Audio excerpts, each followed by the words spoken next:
नमस्कार दोस्तों, आपके चैनल में फिर से स्वागत है। आज हम बात करेंगे पाई नेटवर्क के बारे में। पाई नेटवर्क ने रचा इतिहास 10 मिलियन पायनियर्स के लिए मेननेट माइग्रेशन। पाई नेटवर्क, जो हाल के वर्षों में सबसे चर्चित और तेजी से बढ़ने वाले ब्लॉकचेन प्रोजेक्ट्स में से एक है, एक ऐतिहासिक उपलब्धि के करीब है। यह प्रोजेक्ट 10 मिलियन पायनियर्स को अपने मेननेट पर माइग्रेट करने का लक्ष्य लेकर चल रहा है। 12 दिसंबर 2024 तक 7 मिलियन से अधिक उपयोगकर्ता पहले ही माइग्रेट हो चुके हैं। शेष 3 मिलियन उपयोगकर्ता भी जल्द ही माइग्रेट हो जाएंगे, जिससे ओपन मेननेट लॉन्च की तैयारियां पूरी हो जाएंगी।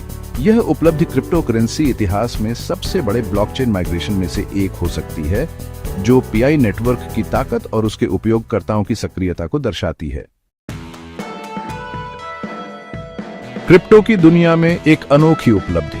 पाई नेटवर्क की सबसे खास बात इसका तेजी से बढ़ता हुआ उपयोगकर्ता आधार है। कुछ ही वर्षों में इसने दुनिया भर से लाखों उपयोगकर्ताओं को आकर्षित किया है।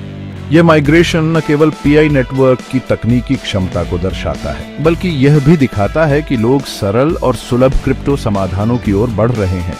अगर यह माइग्रेशन सफल होता है तो यह क्रिप्टो इतिहास की सबसे बड़ी उपलब्धियों में से एक बन सकता है।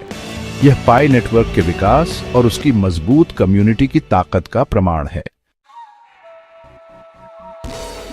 मेननेट माइग्रेशन क्यों महत्वपूर्ण है? मेननेट माइग्रेशन पाई नेटवर्क और उसके उपयोगकर्ताओं के लिए एक महत्वपूर्ण क्षण है। अब तक पायनियर्स ने केवल मोबाइल ऐप पर पाई कॉइन माइन किया था। मेननेट पर माइग्रेशन के बाद वे अपने पीआई कॉइन्स को असली लेन देन में उपयोग कर सकेंगे। यह तकनीकी अपग्रेड भर नहीं है, बल्कि यह पाई कॉइन्स को मुख्य धारा में लाने का एक बड़ा कदम है।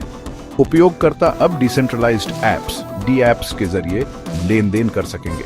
यह पीआई नेटवर्क को क्रिप्टो करेंसी की दुनिया में एक गंभीर खिलाड़ी के रूप में स्थापित करेगा। पाई नेटवर्क कम्युनिटी की ताकत। पाई नेटवर्क की सफलता का सबसे बड़ा कारण इसकी सक्रिय और उत्साही कम्युनिटी है। यह प्लेटफॉर्म खासकर उभरते हुए बाजारों में लोकप्रिय है, जहां पारंपरिक बैंकिंग सेवाएं सीमित हैं। पाई नेटवर्क ने मोबाइल फर्स्ट प्लेटफॉर्म के जरिए क्रिप्टो करेंसी माइनिंग को आसान बना दिया है। कम्युनिटी की भागीदारी, चाहे वह पाई को माइन करना हो या दूसरों को इस प्लेटफॉर्म के बारे में बताना हो, प्रोजेक्ट की सफलता का मुख्य स्तंभ है। मेननेट माइग्रेशन के बाद का भविष्य। मेननेट माइग्रेशन की सफलता पीआई नेटवर्क के लिए सिर्फ एक शुरुआत है। इसके बाद पीआई नेटवर्क अपने इकोसिस्टम को और विकसित करने, नए डिसेंट्रलाइज्ड एप्स (डीएप्स) पेश करने और उपयोगकर्ताओं के अनुभव को बेहतर बनाने पर ध्यान केंद्रित करेगा। ये डैप्स उपयोगकर्ताओं को लेन देन, डीफाई प्रोटोकॉल और स्मार्ट कॉन्ट्रैक्ट्स जैसे क्षेत्रों में भाग लेने का मौका देंगे। आगे चलकर पाई नेटवर्क डिजिटल भुगतान, स्मार्ट कॉन्ट्रैक्ट्स और विकेंद्रीकृत वित्त जैसे कई उपयोग मामलों का समर्थन करने के लिए एक मजबूत इकोसिस्टम बनाने का लक्ष्य रखता है। ब्लॉकचेन अपनाने की ओर वैश्विक कदम। 10 मिलियन पायनियर्स की सफल माइग्रेशन पाई नेटवर्क के लिए ही नहीं, बल्कि पूरे क्रिप्टो जगत के लिए एक बड़ी उपलब्धि है।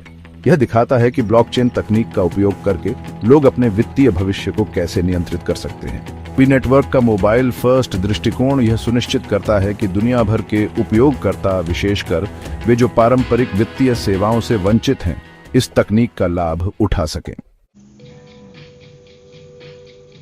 निष्कर्ष: पाई नेटवर्क का उज्जवल भविष्य।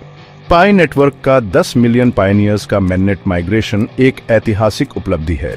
यह सिर्फ संख्या की बात नहीं है, बल्कि यह ब्लॉकचेन की क्षमता को दर्शाता है कि यह वैश्विक वित्त को बदल सकता है। जैसे जैसे पाई नेटवर्क पूर्ण विकेंद्रीकरण और अपनाने की ओर बढ़ रहा है, यह दिखा रहा है कि यह सिर्फ एक प्रोजेक्ट नहीं है, बल्कि एक वैश्विक आंदोलन है। तो दोस्तों, यह थी आज की जानकारी।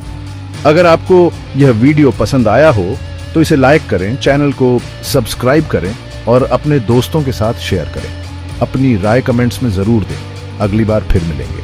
तब तक सुरक्षित रहें, खुश रहें और आपका पोर्टफोलियो हमेशा हरे रंग में चमकता रहे। धन्यवाद।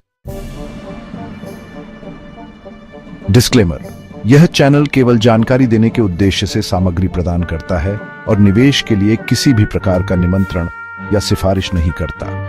इस चैनल पर दी गई जानकारी के आधार पर किए गए निवेश निर्णयों के लिए यह चैनल जिम्मेदार नहीं है। कृपया निवेश से पहले अपना शोध करें और वित्तीय विशेषज्ञ से सलाह लें।